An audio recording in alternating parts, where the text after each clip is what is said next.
kasih Bapa Tuhan Yesus Kristus Allah yang hidup, kembali kami bersama-sama pada hari ini di dalam PMS.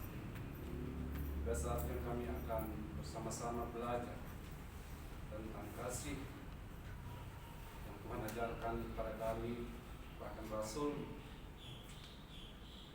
yang menuliskan kasih menutupi banyak sekali dosa. Akan bawakan dengan tema kesatuan, kasih yang mempersatukan. Rapi hambamu, rapi masuk dari surga, sehingga apa yang dilakukan semua hanyalah untuk hormat dan kemuliaan nama Tuhan Yesus Kristus, nama yang indah dan berkuasa. Dalam nama Yesus Kristus kami siap belajar bersama-sama. Amin. Amin. Shalom. Shalom. Shalom. Shalom. Baik. Hari ini kurang 4 ya, maksudnya. Kurang 4. Ya, hari ini saudara kita akan belajar bersama-sama dengan tema kasih yang mempersatukan kerukunan umat. Ini merupakan saudara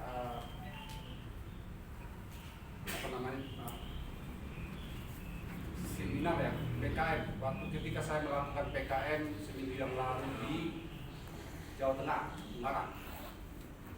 Ya, dua season, Sabtu dan Minggu, 3 kali. Dalam ibadah itu 3 jam, 6 jam, dengan tema yang sama dengan program season. Ini di gereja ini.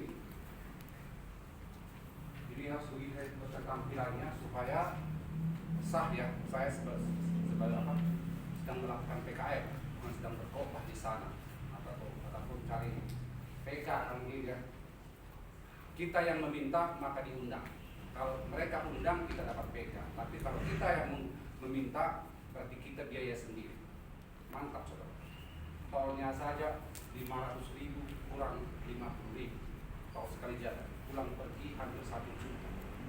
Belum kalau masuk ke area itu, haleluya. Tempe satu saja 15.000. Di sini paling berapa? Tempe. Tapi mantap Pak. Tapi memang satu pengorbanan di mana kita yang perlu untuk mengurus japung, ya, jabatan fungsional. Saya sedang mengurus yaitu yang lektor 300. Kalau dulu namanya itu lektor bar. Nilai saya sudah 380 hukumnya, sedangkan yang dibutuhkan hanya 330. Nanti di akhir khotbah ini dari tuntutan ada selain. Baik, jadi kasih yang mempersatukan kerukunan umat yang terdapat dalam 1 Petrus 2 ayat 1 dari pertama yang pertama.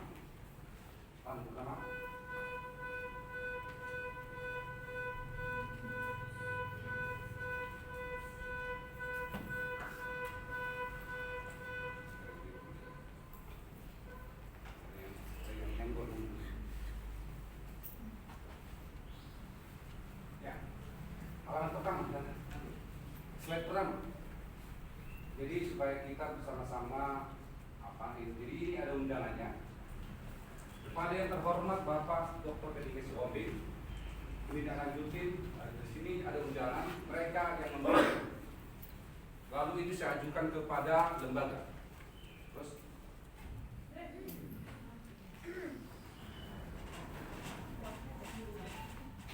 ya, lalu saya lanjutkan saudara itu kepada lembaga, yaitu supaya mendapatkan surat restulah begitu ya. Lalu Pak Ketua memberikan surat tugas. Lalu saya berangkat ke Jawa Tengah, Semarang, Ungaran.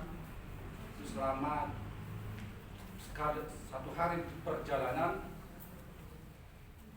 2 hari PKM-nya, 1 hari kembali perjalanan. Jadi makan 4 hari ke sana.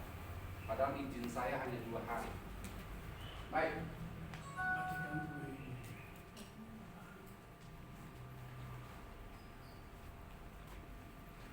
Coba kita buka kitab kita yang menjadi inti dari kerukunan kasih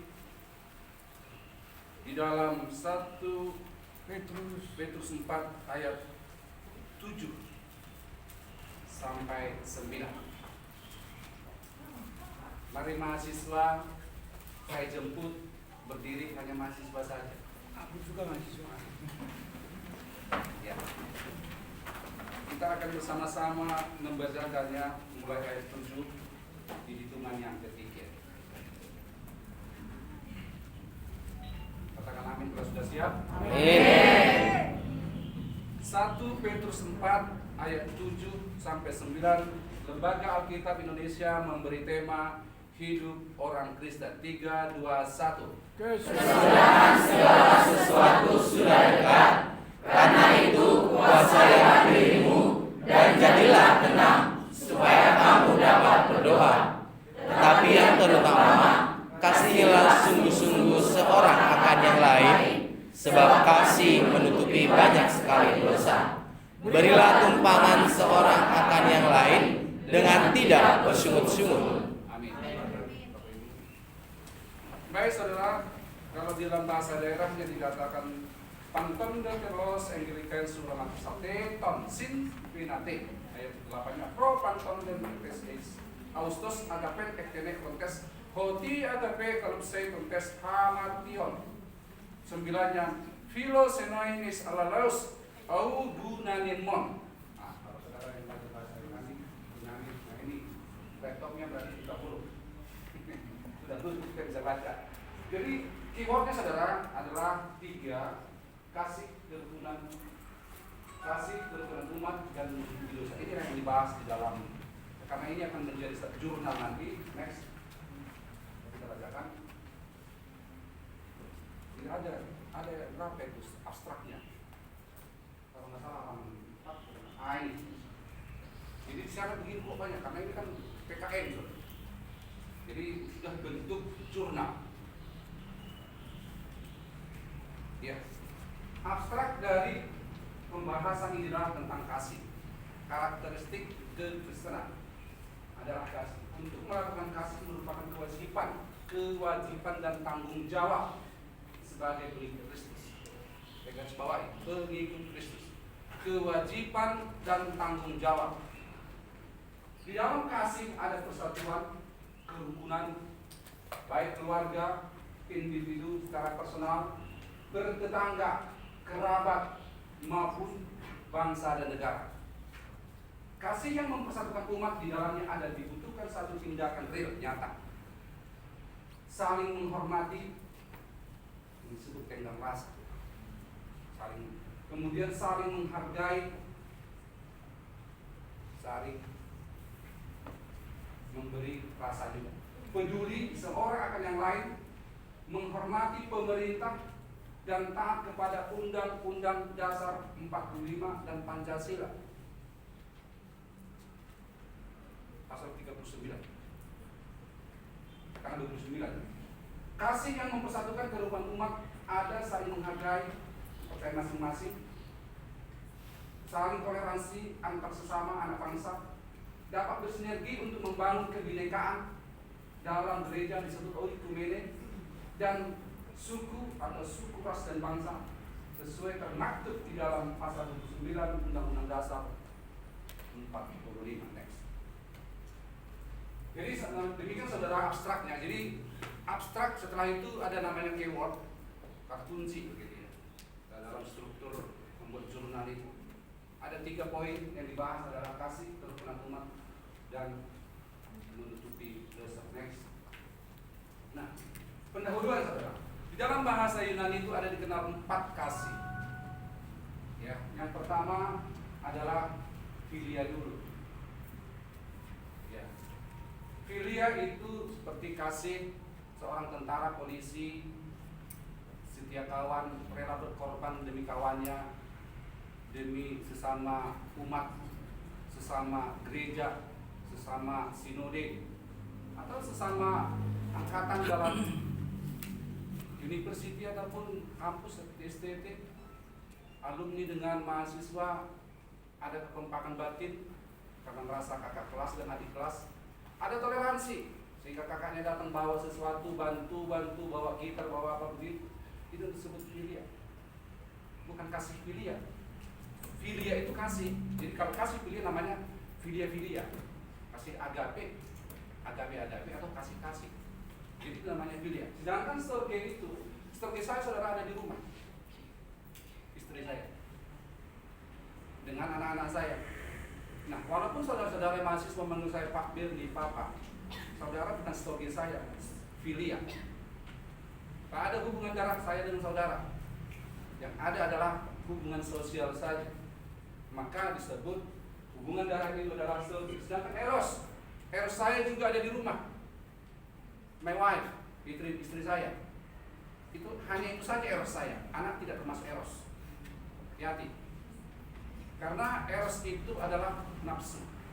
Kalau teolog tempo dulu mengatakan ini adalah kasih babi katanya. Itu pernah saya dengar dulu. Itu dijelaskan tentang eros. Kasih ya seperti pacaran. Tetapi bagi orang remaja, hati-hati, jangan pakai eros dulu. Harus pakai apa tadi? Filia dulu. Sama. Kalau termasuk kau katakan aku sangat eros kepada kamu, berarti kau siap-siap bertempur ya. Merusak dirimu. Karena praktek daripada eros itu adalah birahi. Nah, sedangkan agape, saudara, agape adalah kasih ataupun interaksi Allah kepada manusia, sebagaimana dikatakan dalam Yohanes 3 ayat 16. Karena begitu besar agape Allah akan dunia ini, maka Ia mengagapekan anak yang tunggalnya, agar setiap yang percaya kepadanya beroleh hidup. Biar binasa tetapi beroleh hidup yang kekal. Nah, agape ini saudara seringkali kita katakan kita miliki. Manusia tidak memiliki agape, tetapi melakukan agape ada. Karena agape itu adalah milik Allah. Kalau kita katakan kita memiliki agape, pertanyaannya, Anda sanggup mengampuni dosa, membawa orang ke surga? Itu masalahnya. Hanya Allah yang punya kasih, yang mampu dengan kasihnya membawa orang ke surga. Tapi kita bisa melakukan kasih agape itu dengan apa? Seperti pengorbanan Kristus, memberi kehidupan seperti saudara, seperti seorang kongrat. Dia punya uang, disekolahkan orang, akhirnya dia punya masa depan. Yang disekolahkan itu mempunyai masa depan dan hal yang baik. Itu yang disebut melakukan kasihnya Tuhan, kasih agape. Itu di antara keempat ini yang disebut kasih yang sempurna, saudara, itu adalah agape. Dan kelasnya juga pun terlalu berat melakukan kasih agape. Karena agape ini begitu besar pengorbanannya, bahkan lebih daripada dirinya dikorbankan, sebagaimana Kristus di Golgota. Dia tidak menyayangkan putra yang tunggal itu harus mati binasa di tangannya, tidak layak dikasih. Nah itu. Siapa saudara? Mungkin saudara disekolahkan orang lain. Apanya saudara? Pemiliknya tidak. Tetapi dia memberikan seluruh apa yang dia tahu, sampai bahkan 70%. Alkitab katakan apa? Di dalam satu buku saudara ada menuliskan. Seorang hamba Tuhan ini mengorbankan hartanya bukan hanya 10% seperti Bible, tetapi 70% lebih daripada seluruh kita. Nah, ini data agape. Berarti bagaimana kita mengorbankan 70% daripada apa yang kita miliki untuk demi melakukan agape? Hanya Allah, sama seperti tadi, Dia tidak menyayangkan putra yang tunggal itu, yang berkuasa di bumi di surga itu, demi manusia yang tak layak dikasihi dan harus binasa itu. Itu ada. Nah, Thomas Aquinas saudara memberi agama tanggapan kepada agape ini adalah persahabatan manusia ini demi Allah yang mempersatukan dengan Allah. Jadi betul hipotesis daripada agape yang saya jelaskan tadi itu. Kemudian kebiasaan mengasihi meluas tidak hanya untuk cinta akan Allah, juga untuk sesama. Nah, sebagaimana tadi dijelaskan, eros itu hanya dua saja antara suami istri. Filia itu saja antar horizontal saja. Storge juga seperti hubungan darah. Tidak ada hubungannya ke atas. Maka betul seperti dikatakan Thomas Aquinas, salah satu teolog yang mengulang-ulang mengatakan apa? Adalah kebiasaan mengasihi meluas tidak hanya untuk cinta Allah. Jadi salib itu begini, satu benar-benar salib itu horizontal antar sesama, tetapi dan juga arah kepada manusia, salib. Apakah suatu kebetulan salib ini? Tentang agape. Saya tidak tahu apakah suatu kebetulan, tapi real yang kita lihat di atas gereja, mungkin di gereja di mana salib itu ada. Seperti ini salib saudara. Saya sayang sekali salib ini. Ini pemberian mahasiswa Bapak ketika ia pulang dari Myanmar. Ini asli giok. Saya sayangkan kali ini. Ini asli giok batu, tapi jatuh nggak bisa, nggak tahu kenapa. Pak dosen, sebagai kenang-kenangan saya walaupun sudah hanya sebagai alat ini, aku ada hadiah.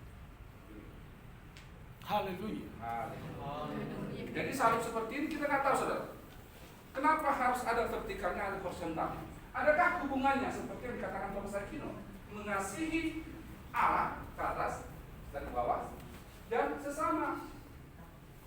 Ya boleh Anda cari nanti bikin satu atau bikin satu tulisan skripsi Anda, satu jurnal bagaimana tentang sejarah salib atau fenomena salib plus. Ya, next. Nah, yang menjadi latar belakang saudara ayat ini, kurangnya rasa toleransi. Itu yang terjadi sehingga maka dikatakan ayat 9. Ayat 9 adalah supaya philozenai, jadi kasihilah. Ini menggunakan kata philos. Philo di sini berarti saudara. Kasihilah seorang, anggap orang lain itu saudaramu, philo. Berkorbanlah bagi mereka, jangan bersungut-sungut. Apa yang terjadi saat ini? Ketika tentara Romawi menginvasi Yahudi, menghancurkan bait Allah, muncratlah semua itu orang Yahudi keluar dari Israel untuk menjalankan saat itu saudara mengenapi janji, engkau akan menjadi saksiku sampai ke ujung dunia. Ketika diinvasi saudara, antara sesama, antara orang-orang Kristen saat itu kurang toleransi, maka harus Rasul turun memberi masukan-masukan atau ceramah ataupun khotbah ataupun seperti ayat ini, ayat 9 tadi dikatakan, berilah tumpangan seorang ke lain dengan tidak bersungut-sungut. Jadi ketika terjadi invasi itu saudara, serangan oleh tentara-tentara Romawi kepada Kristen saat itu, putar kasih orang-orang Kristen bersembunyi di rumah-rumah orang-orang kaya Kristen, kayak orang-orang kaya Kristen. Lalu Rasul Petrus katakan, biarkan mereka, bantulah, ambil kesempatan itu. Kesempatan apa? Lakukan kasih filia itu. Untuk apa? Karena kasih menutupi banyak dosa. Seperti dikatakan apa ya? Tetapi yang pertama, before all things, dari atas segala semuanya, ibadah bagus, doa bagus, melakukan membantu sesuatu bagus semua. Tetapi tanpa ada agape, nol. Itu masuk.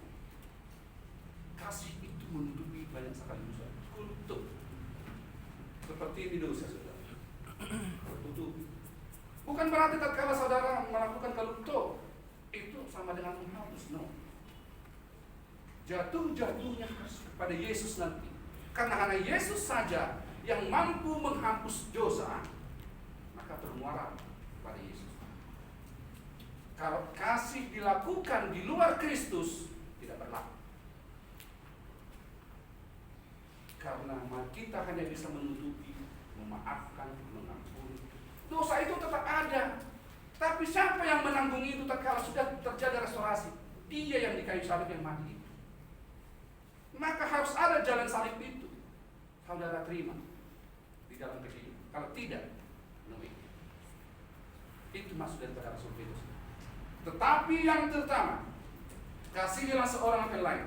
Karena sebab kasih menutupi itu banyak, sangat banyak. Sangat banyak dosa, sin.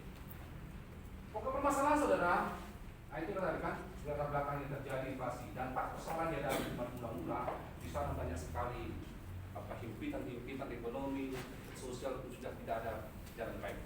antar sesama saling menyelamatkan diri masing-masing. Ya sama seperti Rusia sama Ukraina sekarang.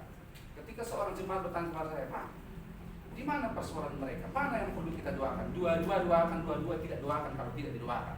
Karena sama-sama orang Yahudi itu, sama-sama Kristen itu sama saja. Kalau orang berantem seperti kakak, nah, Pak, kok Tuhan izinkan? Itu kan manusia itu Pak itu. Bagaimana? Kan kasihan mereka mati. Ya, sama seperti keluarga. Ketika kakak adik berantem, Tuhan bagaimana? Orang tuanya bagaimana? Nang merebedaikan. Jangan kalian berantem. Apakah anak membumi hanguskan ayahnya, membumi hanguskan kedua anaknya? Tidak. Paling sering berantem seperti Kain dan Habel, salah satu orang. Tetapi orang tuanya tidak akan menghukum membumi hanguskan kedua anaknya itu ketika bertikai. Sama halnya seperti perang ini. Kenapa Rusia menginvasi Ukraina dibiarkan saja? Anaknya lagi berantem. Biarin aja. Anak-anak yang sombong, anak yang sombong. Keras kepala, tidak ada kesatuan hati dan rasa toleransi. Apakah itu sesama Yahudi atau sesama Kristen? Itu Kristen dua-duanya. Gak ada toleransi. Sama halnya saat itu juga demikian ketika Romawi menginvasi Yahudi. Terjadi perang.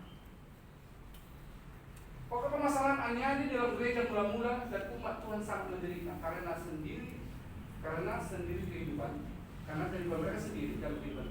Seperti keamanan logistik bahwa antara satu dan yang lain muncul saling curiga. Ini saudara menjadi pokok permasalahan di dalam ayat ini. Saling curiga. Ngapain? Kristen kan sama Kristen. Ngapain mengumpet di rumah gue? Kan gitu asal tawinya. Ya keselamatan masing-masing. Selamatkan dirimu kalau kau dikejar-kejar orang tuh risikomu. Itu terjadi. Maka saudara muncul tidak ada keamanan logistik pun makanan pun habis. Hubungan antara satu dengan yang lain mulai saling curiga, saling mengintai. Itulah efek daripada perang atau invasi yang dilakukan oleh Romawi. Tujuan tahun 60 sampai 90 ini perkiraan beberapa para teolog, bukan satu buku. Ya, di dalam buku jurnal itu nanti ini ada beberapa teolog. Ada yang mengatakan 60, 63, ada 94, ada juga 96. Jadi saya rangkum menjadi satu dari yang terendah sampai yang teratas. Hampir 100. Hampir 100. Dan ini masih masa rasul-rasul. Ya. Petrus dalam pergantung memberikan bimbingan bagi umat yang terganiaya melalui firman ini. Maksudnya ayat lagi. Agar umat memahami maksud dan rencana Tuhan pada gerejanya. Juga kepada setiap umat dan mampu menyikapi aniaya yang datang. Jadi seringkali memang aniaya itu bukan karena dosa, bukan karena kesalahan. Ya, tetapi ada rancangan Tuhan di dalam. Sama seperti ini. Kalau saya melihat secara teologi saya, saudara Budi, mengapa Allah mengizinkan tentara Romawi kafir itu menginvasi anak-anak Tuhan di zaman ini? Kalau saya melihat mereka itu harus dilakukan supaya tergenapi, pergilah, jadikanlah segala bangsa muridku. Dalam Kisah Para Rasul dikatakan, engkau akan menjadi saksiku sampai ke ujung Pertiwi, seluruh dunia. Kalau tidak begitu kan, tidak dimuncratkan keluar, tidak nyampe berita sampai ke Indonesia. Nah, kok Tuhan tega banget? Produk Allah akan terjadi. Kan sakit ya, memang sakit. Tapi rencana dan skenario Tuhan menjalankan visi-misinya supaya Injil itu sampai terberita sampai ke ujung Turki. Next. Kesaksian ini kesudahan segala sesuatu sudah dekat karena itu kuasailah itu.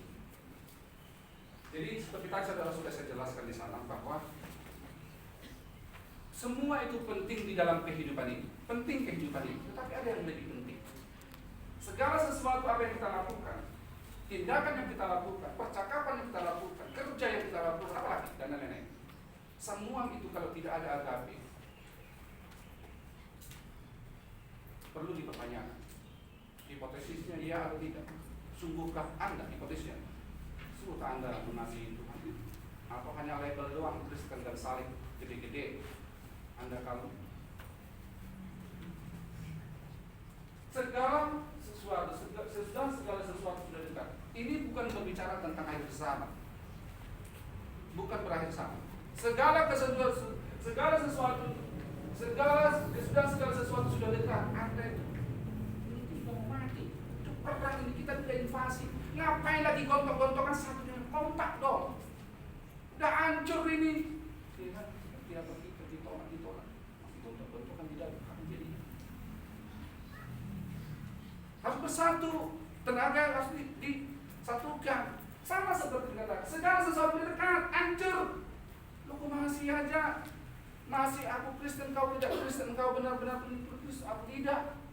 Doktrinmu benar, doktrinku tidak, gerejamu yang benar, gerejaku tidak. Segala sesuatu sudah dekat. Ya. Di konteks itu, kebinasaan karena invasi itu sangat melihat. Mengapa sangat mengerikan? Sama seperti dinubuatkan oleh Tuhan Yesus Kristus, satu batu pun tidak ada yang berdiri, itu tergenapi.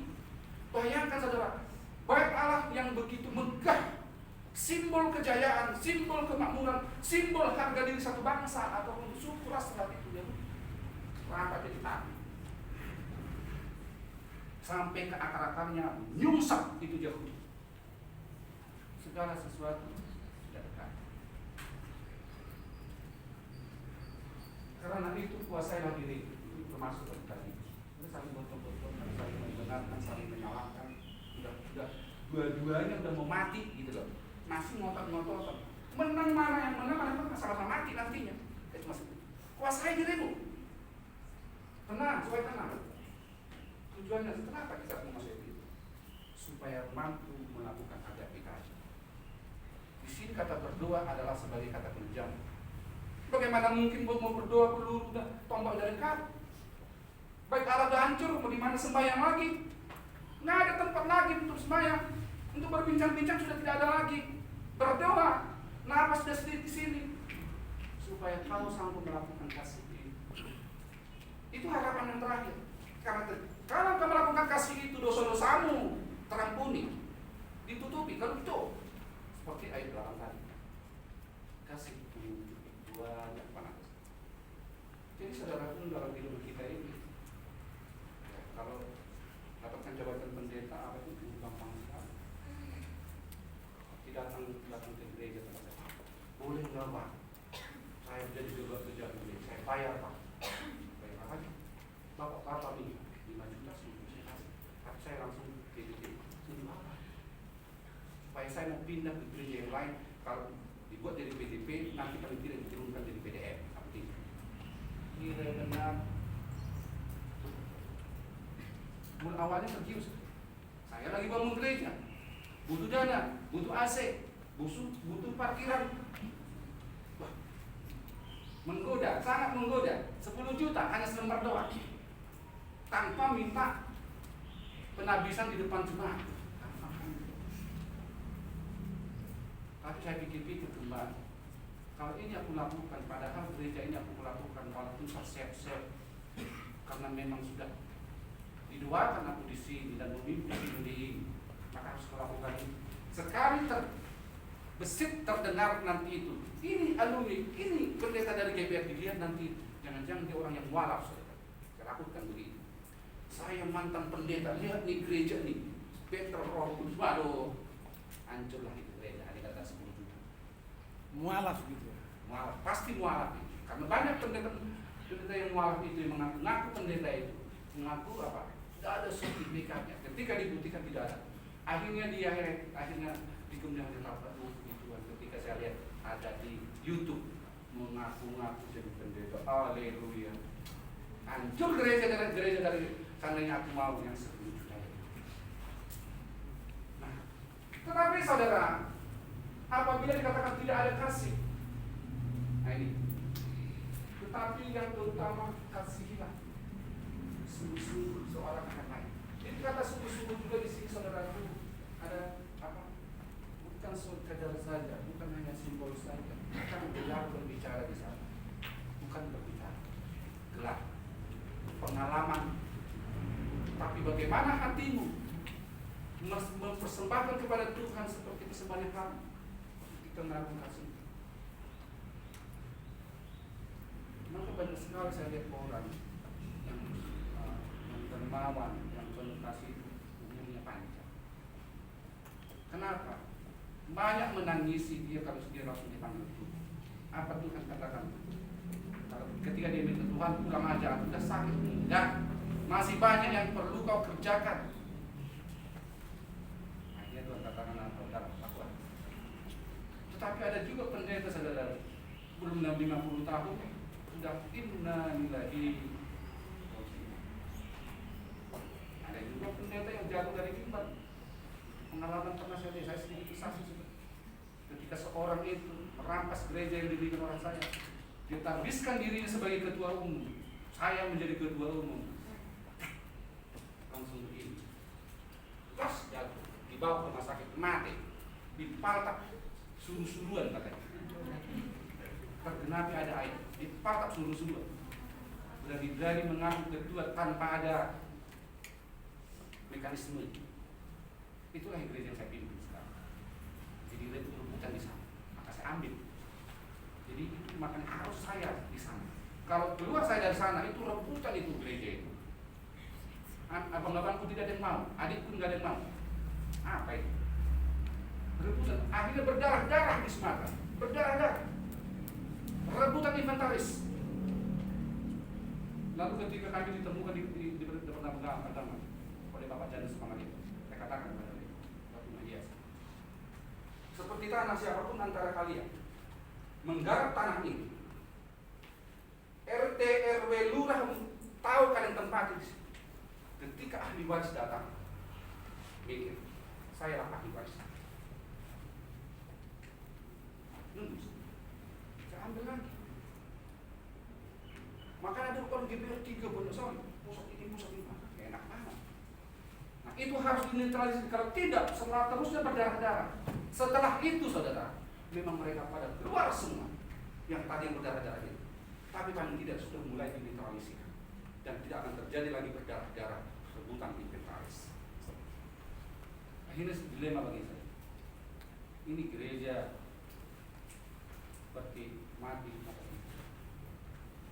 income tidak ada di dalam, tidak ada sponsorship yang memadai di dalam. Satu-satunya yang memiliki gelar doktor hanya Bernike Sikomi, lainnya semua haleluya. Haleluya, tidak jelas. Yang penting dia bisa berdiri di mimbar, tidak ada apa, haleluya. Nah, next.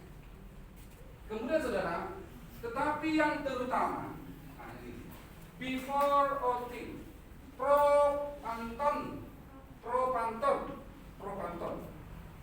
Ketika saya menuliskan saudara, ini sebetulnya skripsi saya, studi analisa terhadap kasih menurut dosa dalam Quran, eksegesis gramatikal sintaksis terhadap 1 Korintus 4:8 dan aplikasinya pada gereja yang bersangkutan.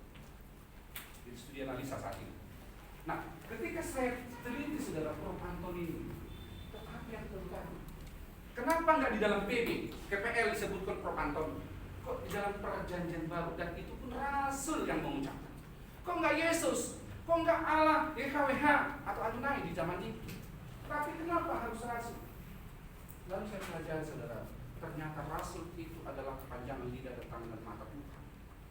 Tidak mengerti perkataan Rasul sesat. Betul. Jadi terutama itu dari segala apa yang kita lakukan kita anggap baik. Apa yang saudara anggap baik? Pekerjaan, status, keluarga, anak, istri, studi, apa itu? Kalau tidak ada yang disebut tadi agape, saudara, mana agape? Ini. Di sini kasih agape digunakan bukan filia. Kalau selanjutnya saudara dikatakan filia. Nah di sini kenapa? Karena agape itu sendiri yang sanggup mengampuni dosa, bukan filia, bukan eros apapun itu. Karena kasih itu, karena agape itu adalah miliknya Tuhan. Jika Tuhan yang punya itu, maka ia berotoritas. Nah, selanjutnya saudara berilah tumpangan.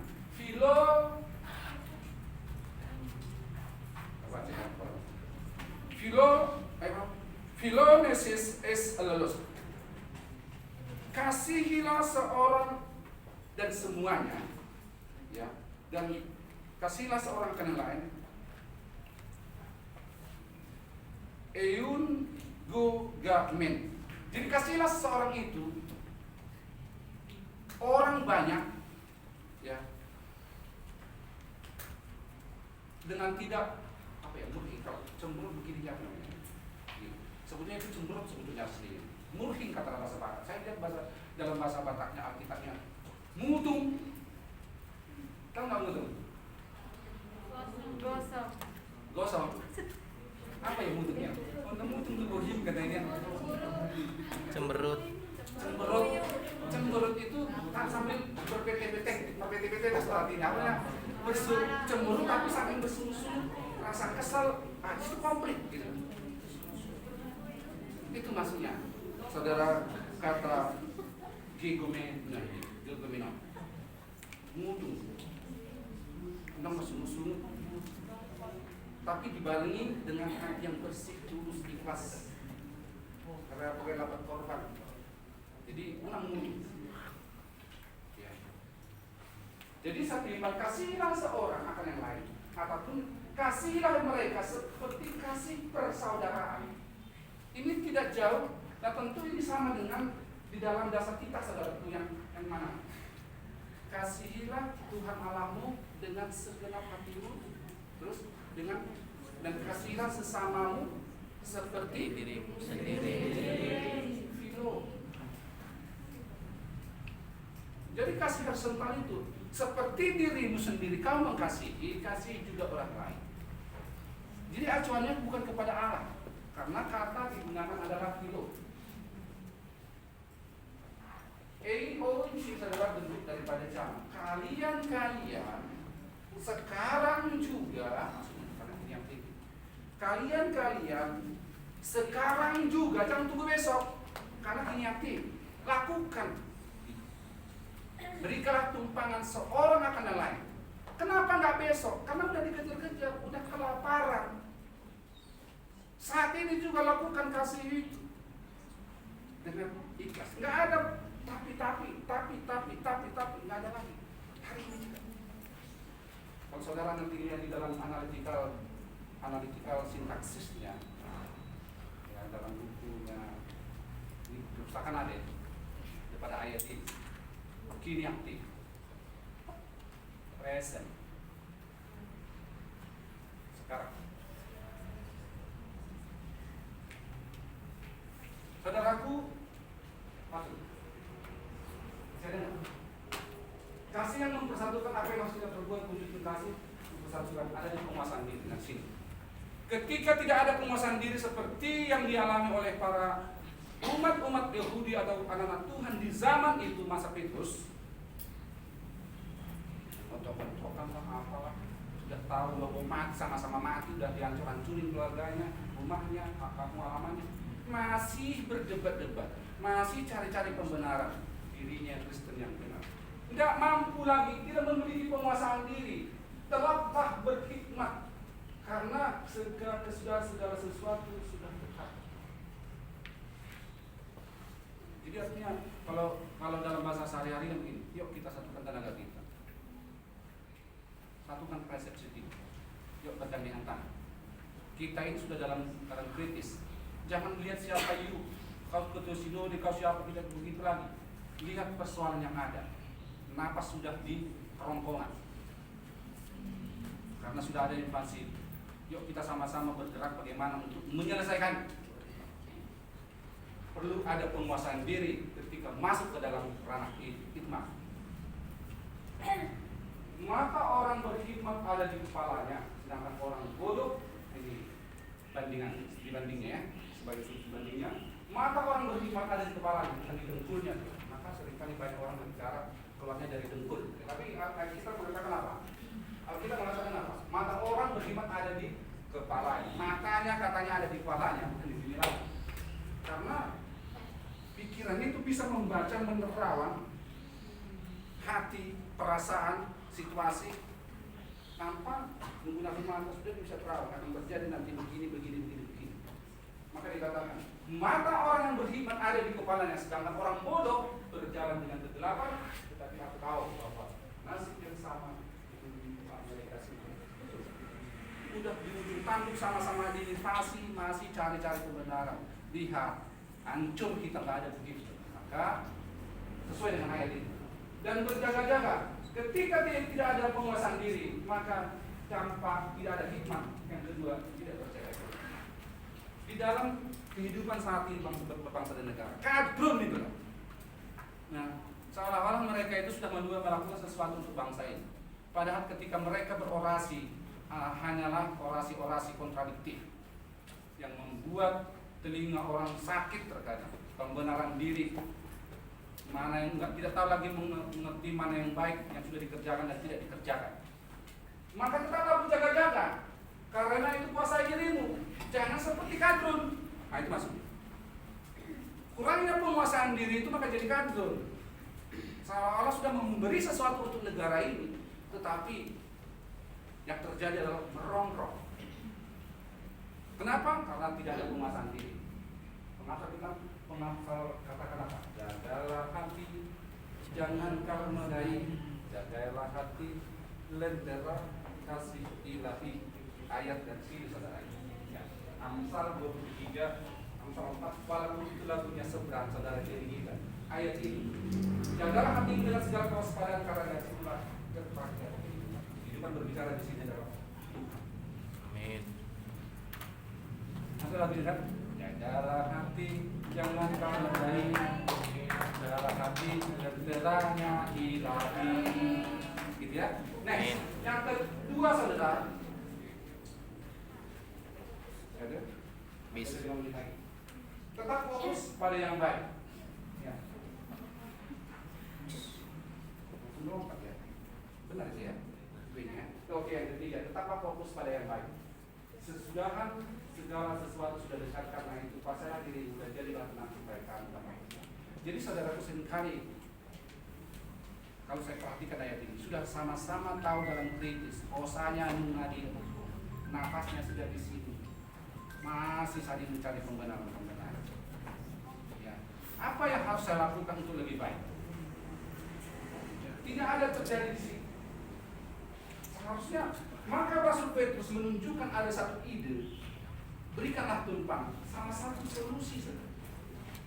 Salah satu solusi menolong, memperbaiki paling tidak ya masih bisa hidup 2-3 hari lagi. Jadi Petrus di sini saudara berkarya, apa yang dia tahu baik dia lakukan, disampaikan kepada kuasai diri supaya kamu dapat melakukan hal-hal yang baik. Berdoa itu baik. Kalau tidak saudara, next tidak akan terjadi hasilnya. Selanjutnya saudara, tinggalkan kasih. Tetapi yang terutama saling menghormati, saling baik dalam keluarga, saling menghargai, baik antara suami istri, peduli antar keluarga, bangsa, negara, gereja dan sesama gereja.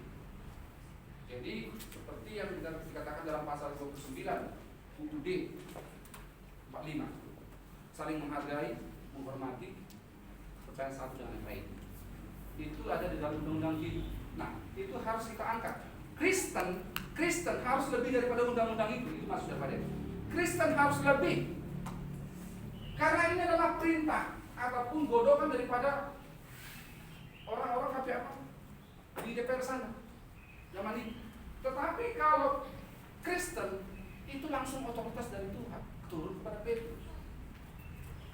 Ya, jadi ketika melakukan menghormati di dalam keluarga, tetangga, ras dan agama, kalau tidak ada kasih, maka tidak akan ada persatuan dan kesatuan umat. Yakin? Maka saling membenarkan diri. Maka istilah kadrun muncul. Kami yang paling benar, kami yang paling benar. Selalu disoroti. Mana yang lebih baik pada diri. Ketika tidak ada rasa peduli atau saling menghormati dalam ibadah, maka gereja banyak yang dirusak, banyak gereja yang terbakar. Padahal ada pasal mengatakan saling menghormati dan menghormati. Maka dalam Pancasila dikatakan persatuan Indonesia. Nah, bagaimana peran Kristen di dalam menggalang persatuan melalui kasih? Harus ada tindakan konkret. Apakah itu melalui gereja, keluarga, individu, dan personil-personilnya, hamba Tuhan maksudnya dan jemaat.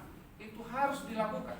Jika tidak, Kristen tidak akan ambil bagian di dalam bidang itu kalau hanya mengikuti sama seperti itu. Kenapa? Kita minoritas, itu masalahnya.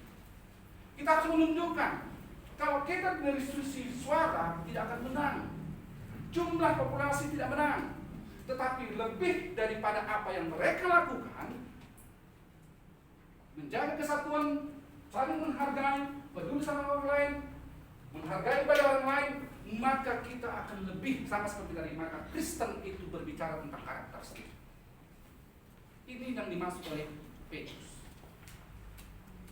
Kompaklah kalian supaya apa yang kita cari.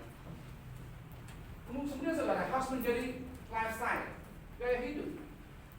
Kasih agape adalah lifestyle of Christ, Kristen. Kristian maksudnya. Harus gaya kasih, harus menjadi gaya hidup.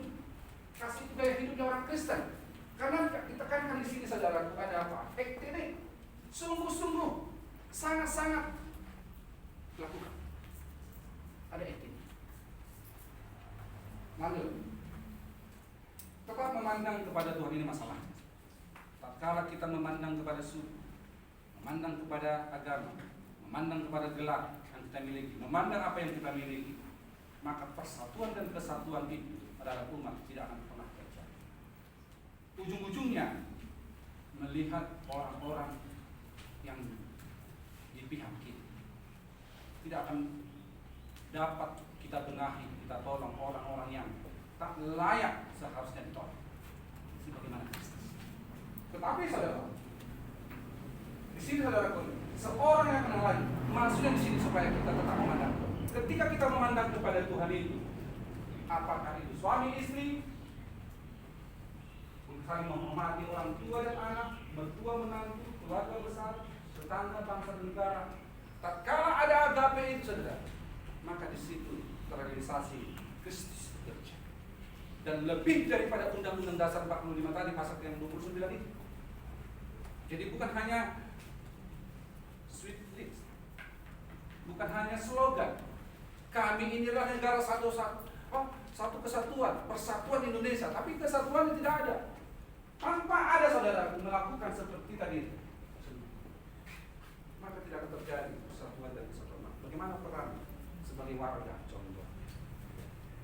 Ketika apakah semua warga Kristen saja bertetanggakah tetangganya Kristen ketika ada hari raya baru kirim makanan? Lalu kita katakan hanya kepada orang-orang saja yang kita katakan selamat, atau kita kirimkan sesuatu bingkisan apa kepada hanya orang sesama kita? Pikir tidak. Akhirnya saudara, itu harus kita lakukan. Lebih daripada undang-undang itu harus kita lakukan. Kenapa saudaraku? Ini tuntutannya sebab semua itu menutupi, menjadi ciri kekristenan, karakteristik kekristenan kasih. Karena kasih itu sendiri menuju dosa. Dan Yohanes mengatakan apa? Allah itu adalah kasih. Amen. Kalau tidak ada kasih, ngaku-ngaku Kristen, saya pikir bukan hanya anak Tuhan yang tertawa, si Boris ini terbahak-bahak. Betul itu sekali si Boris. Ya kan? Next, terus komitmen melakukan kasih adalah ojo ngedumel. Apa? Siapa ngerti ojo ngedumel? Ya, yang bersungguh-sungguh tadi di dalam bahasa kata tadi apa? Menangguhi. Jangan mutu. Lakukanlah seperti melakukan kepada dirimu sendiri. Lakukan karena Tuhan, bukan karena dirimu seorang dokter, bukan karena mahasiswa estetik, karena sudah belajar Alkitab, tetapi karena Tuhan. Sesungguhnya dan seterusnya saudara, jangan gitu-gitu. Jadi ini yang namanya ektene tadi, tulus. Next. Kesimpulan, kasih yang mempersatukan kerukunan umat, mari miliki. Pembahasan diri, ada tindakan kasih yang nyata, dan komitmen melakukan kasih. Next. Nah, dari semua ini saudara, saya sudah mendapatkan surat tanda terima kasihnya. Masih ada kan? Terus.